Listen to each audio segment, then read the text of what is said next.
युड्रिलचा एक टॉप आपण आता तुम्हाला दाखवत आहे.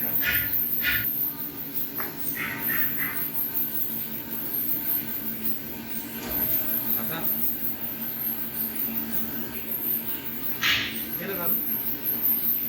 आता या ठिकाणी आपण हा डायमीटर झालेला आहे आपला फिनिश करून. हा डायमीटर आपण फिनिश केलेला आहे. याचा डायमीटर आहे 146.0 आणि हे न्यूट्रल आहे 40 डायमीटरचं. आपण एकचा ऑफसेट कसं घेणार आहे तुम्हाला लाईव्ह दाखवणार आहे. या ठिकाणी वरती चेक करा.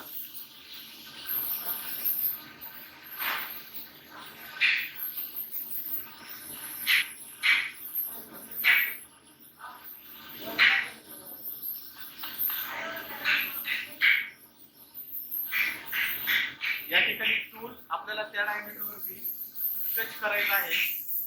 टच करून आपल्याला व्यवस्थित झाल्यामुळे पेपरने आपण चेक करत आहे.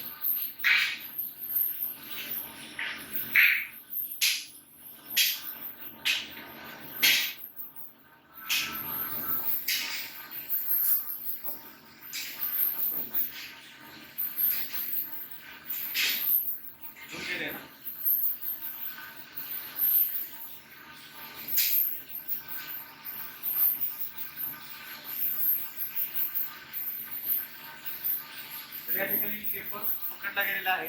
याचा अर्थ टूल या डायमीटरला टच झालेला आहे. आता या केसमध्ये काय करायचं, हा डायमीटर 146.0 प्लस हा 40 डायमीटर ऍड करायचा आहे. टोटल किती होतील 186.0. ओके. तर आपला फिनिश डायमीटर 146 व टच केलेला डायमीटर 146 आहे आणि युड्रिलचा डायमीटर आहे 40. दोघांची बेरीज करायची आहे 186.0 अशी बेरीज येईल. तर ती आपण टूल नंबर 4 आहे, ऑफसेट नंबर पण 4 असणार आहे. त्या ठिकाणी आपल्याला एक्सचा ऑफसेट घ्यायचा आहे. ऑफसेट पेजला जाऊन जॉमेट्री पेजला जायचं आहे. त्यानंतर 4 नंबरच्या टूलला एक्स मध्ये यायचं आहे, एक्स एक्सिसला, आणि त्या ठिकाणी एक्स टाईप करून 186.0 असं टाईप करायचं आहे. त्यानंतर मेजर प्रेस करायचा आहे. तर अशा प्रकारे आपला एक्सचा ऑफसेट युड्रिलचा सेट होईल. ओके.